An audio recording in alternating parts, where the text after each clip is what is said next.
Yo, what's good, and welcome to the next episode of Race Coverage. Today we have the main man Dom back. How are you doing, Dom? Good, thanks. Hope you didn't miss me too much last week. I feel like we had a good episode, but we were missing the fun facts. I feel like that's what we missed the most. I think we were missing any facts. Just us. Yeah, true. And we got Ryan as well. How are you, man? Yeah, not too bad, thank you. Good. So let's dive straight into it. Barcelona. I was saying to Ryan, I don't know if it was because this was the first race this season that I've watched it on my ones, but I thought it was a really good one. A lot of action, a lot of controversy in it. So, what about you two? How did you feel it went?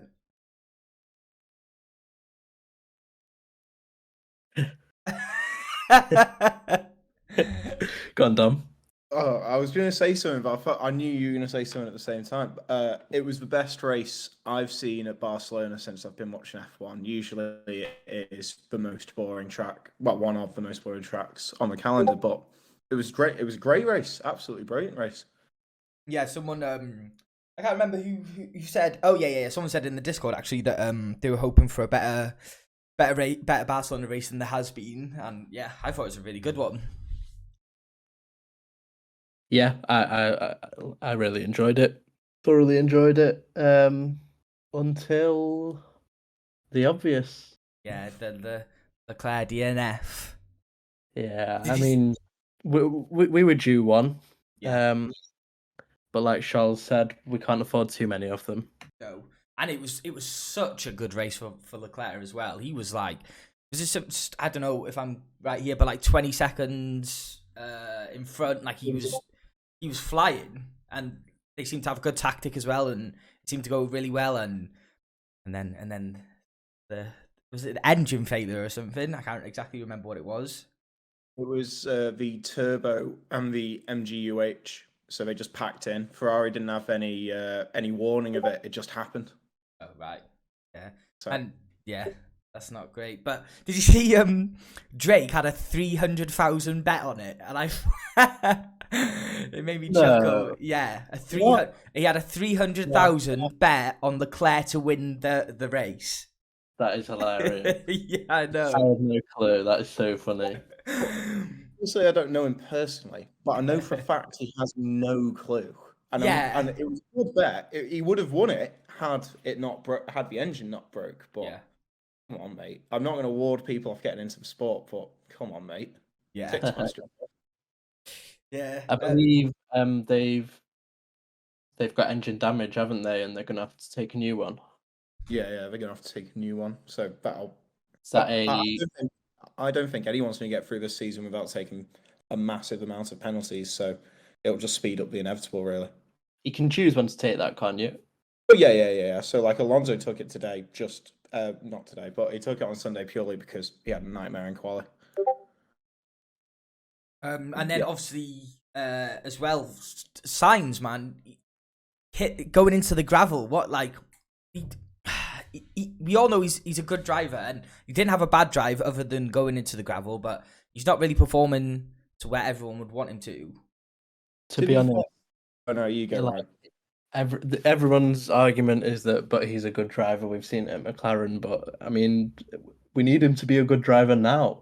Yeah. I mean, Ferrari is seriously trying to compete for the championship, and right now, I know he's suffered quite a bit of bad luck, but you also, to a certain degree, have to earn your luck. I mean, he hasn't really been performing. No. I'm starting to get a little bit tired of it. Yeah. Overdriving, I reckon. But I don't blame him for Spain. I mean, that wind was there for a while, and it did catch Verstappen out as well. Yeah. That doesn't absolve him of any criticism, obviously. It was a shame to see. And he got absolutely done round the outside by Hamilton as well. Well, on the topic of Hamilton Mercedes, they seem to be back a little bit this Barcelona. They seem to do well, you know. I didn't like Hamilton's attitude when he had some problems, or what happened to Hamilton. I forgot what happened. So lap one, I mean, he was on the media. He was the only one in the top 10 on the mediums. Everybody else was on the softs. I think he basically held position. And then round turn 4, Magnussen absolutely flew around the outside, but it was never going to work because Hamilton just kind of, well, he didn't do anything wrong. He was full lock for the entire corner. Magnussen inevitably hits him mid-corner. And then Hamilton gets punctured. Magnussen's race gets kamikazed. So I don't blame Hamilton for turning around after being basically 50 seconds behind the lead at the end of lap 1. Just go, you know what, screw this. But I don't. But then him as a driver last year, he wouldn't have done that. He would have been confident in himself to be able to go from last to more top of the grid. So I thought it was a really bad attitude that he wanted to retire himself. What was the race? There was one race last season where he was fuming and he was on the radio and just went, retire the car. Last season or the season before, it'll come to me, but there was one race where he was just anger personified, where he just couldn't be arsed. Oh, sorry, no, that was Germany 2019. He had just spun and almost avoided the wall after the minute-long pit stop. He just went, retire the car, screw this, I don't want to do this. I'm going to say that it was an absolutely amazing drive from Hamilton, and I've been really enjoying him, his personality this year. I think I expected him to be whining so much more, and I think he's been. I hope he continues to pull it back. I actually really want to see him back at the top. Yeah, definitely. I think this season, for the first time in a while, has been the first time he's been justified for his whining. I mean, not to criticize him. I love the guy, but not to criticize him, but he does love a good whinge. He is one of those kind of confidence drivers, and the end of last season obviously happened, and then he comes straight into this season, and in his mind, he's a million miles off the pace. So it's nice. It's nice to see him back where he belongs, essentially. Even though the last few years I've been hoping that he crashes out. Yeah. Well, sorry. Right. I don't know. Carry on. Yeah, Hamilton had a great drive, and also I think Russell also had a great drive. He did. Even I know Max didn't have DRS, and that's kind of why he couldn't take him on that straight. But he was doing really well to kind of hold him off. I mean, while I was watching that, pretty much everyone that I was messaging or whatever, we were just saying, "Wow, like George is driving great right now." Yeah, that was a pleasure to watch. That's the type of drive that you watch the sport for. Like that was just sensational. When he pushed when he was holding the middle going into the braking zone and then trying to get left, and then Verstappen goes up his inside, how he came back at him in the second half of the first chicane. Wow. And then just push Max out on turn 3. That's exactly what I want to see from him. Yeah, he had a great drive. Really good drive. It was really entertaining to watch him drive in Barcelona. I think it's an exciting Mercedes, and I just hope that they can really start pushing now. It seems like they're kind of putting it all together. I think they're going to have a massive say in this title fight. I still think they're a bit too far back, but Max has already demonstrated that the gap doesn't really matter as long as you're driving better than everybody else.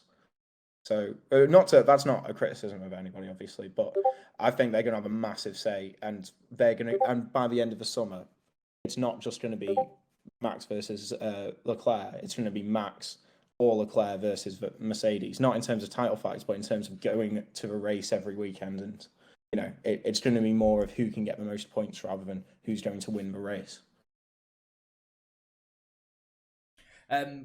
Max must have been, no, not must have been, he was. He very demonstrated that he was very angry about the DRS and wasn't happy with problems that he was facing in the Red Bull.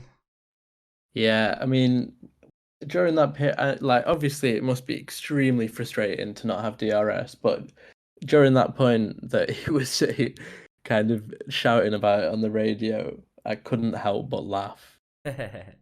I know exactly what you mean. I was pissing myself when GP told him, "Oh, you've turned the DRS off, and he was like, oh no, I've turned it on and off 50 fucking times. Yeah, they were like asking him to like just press it once, and then he was still like absolutely hammering it. Yeah, that was funny. I know exactly what he's doing. He's pressed it once. It's not come on within the first half second of him pressing it. I mean, he's just started spamming it. Hopefully, this will come on. And Perez had a great drive as well. He must be, even it made me laugh when he was like, "Can you just let me pass him? Just let me take Russell. Like, if he hasn't got DRS, let me do the job." I mean, Perez. It could have been Perez's race, and this is going to be something we're going to see a lot more. But Perez was starting to get quite upset about realizing that they are going to treat him like a second driver. Yeah, I agree. Even in his interview after, he said, I'm very happy for the team and stuff, but you could very much tell that he was upset. No. I mean, at the start of the season, even a couple of races in, I think I remember him saying that he thinks he can be competing for the World Driver Championship. So I think it must be just heart-wrenching when you're in that race situation, and yeah. I mean, he's never been treated that like that. They're just being obvious about it now, and I guess that's what I'm gonna say. I even think it's obvious. I know this sounds silly, and I know, this is gonna sound silly, but I even think it's obvious that Max is very blatantly saying how good of a teammate Perez is, allowing him to pass and stuff. Like, but that's what they do. Like, that's how you kind of nurture it. Yeah, you're just like, oh, he's not a second driver. We're just good mates. He's just a good, he's just a good team player. He's not a second driver. Like when I remember in 2020 when at the Nürburgring when Bottas got ahead of Hamilton into the first corner, and then he DNF'd halfway through after making a mistake and then DNFing, basically assassinating any slim hopes he had. And then after a race, Lewis Hamilton was talking about the turn one battle, and he was like, yeah, good for Valtteri. Yeah, good on him. Not in a competitive sense, but like, he's finally sticking up for himself kind of way. Yeah. It must be so disheartening for a driver. And it even upset me, just like them being like, let Max pass now. That's all that work you put in that race, that just must feel so shit. I ain't trying to justify it, and Perez is more than justified in being upset. I mean, he even did the dreaded "will speak after" radio message as well. So I think he's just fine being upset, but equally he knows the contract he signed. Like it's less of Red Bull and more of Team Verstappen, which everything kind of every kind of big driver team pairing slumps into. So he's got every reason to be upset, but that's the situation he found himself in. The thing is, sorry, go on. It seems almost more apparent, like as a fan. I think when you're in that driver mindset, you're almost kind of in denial that you're the second driver, because it's like you said, Dom. Like your only point of reference is your teammate, so they're always going to try and like just be the best. Exactly, and you don't want to believe that you're slower than your teammate, which essentially is what the team is saying by implication when they say when they put a second driver label on. I'm not saying Red Bull are, but that's everyone can see it. I mean, Stevie Wonder could see he's the second driver in the team. But I think that's my point. I think when you are that second driver, you almost don't believe it's true. Like you almost completely ignore it. Yeah, no, exactly. And then every time it happens, it's a new, Yeah, no, exactly. I don't blame the guy, but that's going to happen. Like if roles were reversed with any other team, they would any other team would happily do that. Yeah, I mean, yeah. Do you think Sorry. Oh no, I was tailing off anyway. You go on. Do you think it being so apparent and that he is becoming he is the second driver, even from our point of view? Do you think he stays? Oh yeah, no, but he's the dream. Like he's like third in the championship. He's performing to it. Is he still third in the championship, or is Russell? I really should have it in front of me. Yeah, I know how poor. Yeah, he's in front of Russell. I remember my first podcast, race coverage. So He's still driving at a ridiculously high level, and the entirety of 2020 and the first half of 21. Everyone was saying, Red Bull just want him to be 1 or 2 tenths behind Max. They want him to just be backing up Max so he can cover up his Max's undercut relative to someone else. So I think Red Bull. This is exactly the situation Red Bull wanted. This is exactly what they wanted with Albon. And as long as he's performing at this level. Sorry, Ryan. What's his contract at the minute? It expires at the end of this year, but they're more than everything I've heard. Well, everything they're saying is very positive, and I don't think there's much doubt if he keeps on playing. He can get angry. They don't care if he's angry as long as he's not in waves. At this point, it's whether he wants to stay. I feel like he's getting. I was kind of getting at. Yeah, if he receives a more attractive offer, where they basically say you're not going to be the second driver, I'm not sure he wouldn't take it. I'd happily take him at McLaren. I'm not sure we would go back to McLaren, but yeah, I think they've probably got wanted ads in the Mail on Sunday. Yeah. Probably. Dom, any fun facts for us? Cut the middle up with a fun fact. Fun fact. I haven't seen. You didn't. That is poor. That is poor. I know. No. That is poor. Well, on the topic of McLaren, I think Lando had a pretty decent race considering the circumstances. I know he only finished 8th, but apparently he was considering the tonsillitis. Yeah, that's the one. But do you not really think that even? If you're ill, doesn't matter. Suck it up, kind of. Either suck it up or don't drive. Fairs. Probably. But would you say the same thing if someone else had tonsillitis? Yeah, I would. Well, he had proper bad tonsillitis. Fair play to the guy who's going to drive with tonsillitis. No, but then I don't know. Don't complain about it. That's how I see it. And apparently, the one thing I hate is complaining. Either roll with it. Even the conditions. Even seen how bad the conditions were with how hot it was and stuff. Imagine that would be horrible. Mate, I couldn't do it. Obviously not. But imagine how depressing it would be if you were out-qualified by your ill teammate and out-raced by him. Wow. Yeah, that must be. Yeah, we was it last episode we talked about Daniel Ricciardo, Ryan? Or yeah, a little bit, yeah. Yeah. Do you have any say on that, Dom? What do you think happens with Ricciardo, considering he really isn't? For the driver he is, he really isn't putting in results. I do love Ricciardo, but if it's not given now, I don't think it will. And I think Zach Brown had an interview with Sky Sports after the race, on that any driven Monday cheesy crap they do, and he was saying that he's not meeting our expectations or his. And whilst that's not a new thing to say, it's even more pertinent now because I can't believe they'd stick with him for another year. I'll be the first one to say that he's a good driver, but it's going pretty badly this season. Yeah. It's been can we think of any positives for Ricciardo this season? He's a good character. He probably brings in a lot of media attention. That's pretty much it. Points in Australia. I don't know if this counts as a fun fact, but Ricciardo's now the most experienced Australian. No, that's a shit fun fact. He's just the most experienced Australian driver in a pool of essentially 2. Did anyone see the GQ video he did last week? No. It's quite an interesting insight. It's one of those where they go undercover to reply to fans. Oh yeah. On Twitter and stuff. But it's quite an interesting insight to see where his head's at now. I would recommend it. Good watch. I'll definitely check that out. They the format of that reply to undercover fans thing is quite clever because they actually bring out some good questions for him that might be a bit awkward to ask in an actual interview. So yeah, you get some good answers out of him. Yeah, I'll definitely check it out. I have watched a few of them.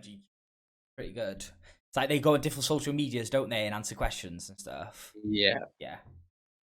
Is it GQ or another magazine YouTube site? that does that bloody, like 60, like 81 questions or something. That's Vogue, that is, but it is Oh. GQ. It is GQ. Oh, I want to tear my eyes out when that comes on my recommend. If it's not like that, then I'll definitely watch it because yeah, no, it's just like a little interview, but not because it's just like random people ask questions. Good. Great. Well, a lot. Considering he finished last, Alonso had a really good race. Alpine seemed to have a pretty decent car, with Ocon having a decent race finish in 7th. Yeah, it's kind of the most successful season they've seen in a while, right? I'm not wrong for saying that, am I? 2018, they're pretty decent then. But yeah, no, I think you're essentially right. I think they're as competitive as they've ever been, and I think Alonso. I feel so bad for Alonso at the moment. He can't buy any luck. I mean, it was an amazing quality performance, but he deserves so much more than 4 points that he's got now. Yeah, and he seems to. I've watched a recent interview with him at some karting circuit, and he wants to fight for another championship. He seems it can be done. So maybe, do you think Alpine can actually give him the resources he needs to secure another championship? I think they can give him the resources. I don't think they can give him the car. Yeah. If that makes sense, because I don't think they'll be in a position soon or now to be fighting, and considering the other manufacturer, like the top 3 manufacturers are light years ahead of them, and from what I've heard, it's a shit show at Alpine. Not to indict Alpine, but they're doing what they can, and they're doing really well. And Ocon's, both of their drivers driving really well. Ocon's had a great season so far. Is Ocon ahead of Alonso? Yeah. Imagine if he got that pole in Australia. Just imagine what we'd be saying now. I should stop living in the past. Stop living in the imagines.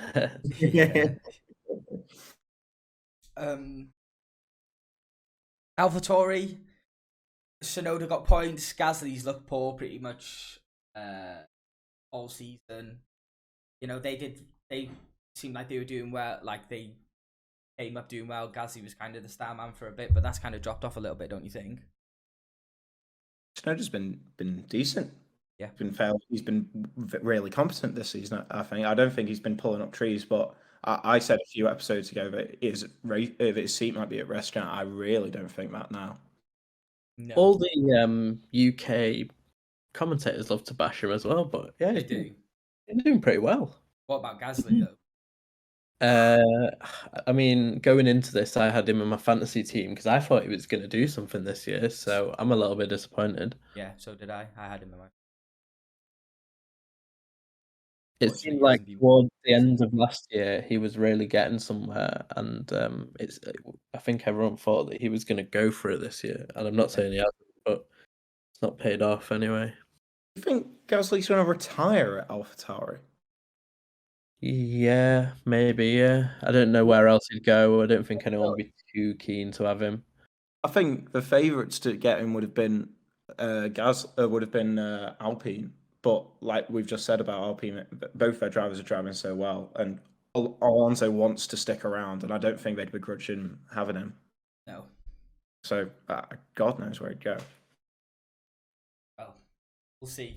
I think there's, like me and Ryan said before, I think there'll be. Seems like there'll be a few new drivers maybe next season, maybe a few seats lost, but time will tell. I mean, who knows? We might have a team list with Andretti, Audi, Porsche, and whoever else wants to join soon. So. Oh yeah, I've only seen little news about that. No, they wouldn't really all get a team, but I mean, there might be 1 or 2 more teams popping up over the next few years. Yeah. Do you think they would add teams? They wouldn't get rid of any teams. They would just add. I'm convinced now that I don't think Haas are going to stick around. I think one of them will buy them out. Yeah. I look. That's not anything against Haas, but I don't see them sticking around longevity wise. I mean, I think they'd rip some hands off for a good offer from one of those two. And then I think that's fine. I just can't imagine like a 26 car grid. At least one has to go, definitely. Wild. Yeah. Yeah. I mean, and that's the thing. Like, whilst Audi and Porsche have been guaranteed to enter the sport, still not 100% clear on their roles in it. I mean, Porsche will enter as a de facto team and possibly are chatting to Red Bull about taking over the engine program or getting into bed with them. And then Audi, they tried to buy McLaren apparently, and McLaren told them where to go. So I don't know exactly where they're going to be at. We actually, I don't know if we want to, but we actually haven't talked about the green Red Bull, the AM car. Do we want to go into that? Or I'm not too sure how much we will know, but FIA came out and said there was no problems when they checked it when they checked out all the upgrades and they were satisfied with everything Aston Martin gave them. But Red Bull are searching their own systems and software and something about IP. I don't understand it all, but yeah. I'm sure there's a module on our uni degree, Ewan, about IP. You should know maybe. IP. Maybe. I've read it. Have you? Yeah. Oh God. Yeah. I'm done with uni now, so let's not go back to it, please. With the ever since the pink Mercedes debacle, you're only allowed to kind of organically update and design your car, so you can't just nick a load of photos. And I think you can only, I'm not the gospel on this, but I think you can only have IP on other people's IP on your car as long as it's a listed part that's been sanctioned by the FIA, and there's only so many parts of those, and it's only in the context of a technical partnership. So like there is Ferrari spec parts on the Haas. There's a lot of Mercedes spec parts on the Aston Martin and the Williams. So outside of that, it's a criminal offence. So Red Bull are just searching all their stuff to just make sure that it's all above board. But they don't seem too happy. But I don't think they'll care if Aston Martin aren't getting any faster. That's what I was going to say. At the end of the day, they were still slow. So yeah, I'm not going to follow or pursue the issue. A lovely segue to chat about Aston Martin. Vettel's really turned up after Australia. Yeah. I've been loving seeing Vettel in amongst it recently. There's only so much he can do with that Aston Martin, but keeps up a few points, hasn't he? He's been doing Stroll about. I mean, Stroll. Oh God. I mean, Lance Stroll has been atrocious this season. Yeah. I mean, him. Although it was great for him and Magnussen last race out in Miami was amazing to watch. But he crashed with Gasly this race again as well. Mm-hmm. And surely nepotism can only extend so far.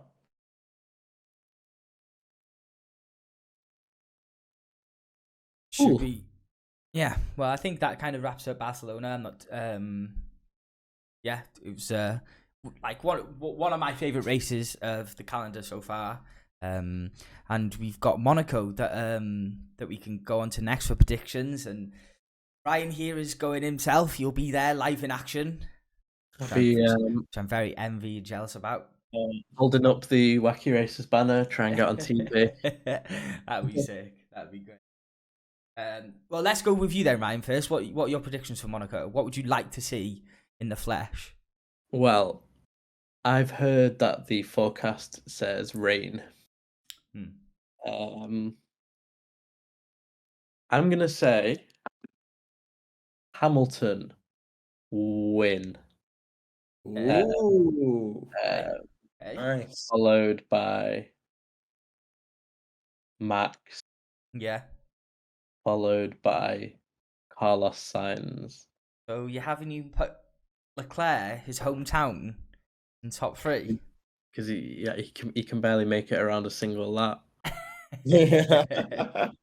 Of the circuit. Especially if it's raining, I don't really have high hopes for him doing much. Yeah. To continue that theme, I think I don't really want it to because I think it's a bit cheesy, but I think the Leclerc curse will continue at Monaco. I mean, I've not. I mean, it's unfortunate, but I reckon that it will be a mental race in the sense that I hope the rain will come, and wet races in Monaco are always amazing. So I'm going to say podium of you're going to laugh when I say this. Sainz, Max, and Bottas. Nice. I'd like that. Correct me if I'm wrong, but in Monaco, there's only real one straight, and that's underneath the bridge, whatever that is. But not even the bridge, the tunnel. Sorry. Yeah. It's just all downforce. Yeah. I mean, Sorry, go on, Ryan. I think it was Bonotto that was saying it looks like it really could favour the Mercedes, it feels refreshing to be saying at this point. 6-way battle for pole. Oh yeah. In the wet. Excellent. Could be sick. I think I already stated my predictions in the Discord, but I'm gonna go Max win. Not even any theory technical behind it, just the fact that I've star driven him. So just win, please. That'd be good for my fantasy. And then a Ferrari 1-2. I'll go Sainz for second, Leclerc third. Nice. The top 10 leaderboard for our fantasy was heavily shaken up this week, which I think great proof that you're still within the chance of winning these prizes. Dom, have you seen our prizes? No, I haven't seen. You haven't seen our prizes. Would you like to know what our prizes is for first, second, and third? Yes. So first is a PlayStation 5. Fuck off. He's not paying attention to this now. Yeah, Dom's straight in, changing his team up, star driver. Second is an Oculus Quest 2, which is like a VR headset. Ooh. Yeah, and then third is a NFT from yours and truly, Wacky Racers. Ironically, that could become the most valuable prize as well. Yeah, very true. It could. But yeah, top 10 is so close. The fantasy, top 10 is really close. The fantasy is looking kind of tasty.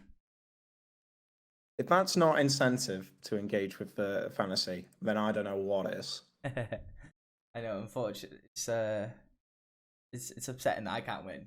I want a PlayStation 5. I want an Oculus Quest 2. I'm gonna have 3 teams. I want Oculus. Anyone imagine that VR sim racing? I've always wanted to give it a go. Yeah, that'd be sick. I think we can kind of end it there. Yep. Yeah. Sounds good. Yeah, no problem. So if you've made it this far, we appreciate you into this episode of Race Coverage. I'll do an announcement, but for people who do come to the end on, was it the 5th? On a Thursday? No. What date did I say? The 9th? Ryan, for the live one? Yeah. Was it the 9th, yeah? Yeah. So for you guys who have made it to the end of this episode, we will be doing a live race coverage again in the Discord on the 9th of June. So if you like the race coverages and you want to kind of join in and stuff, come join us. It's the Thursday, 9th of June. Thank you very much for listening.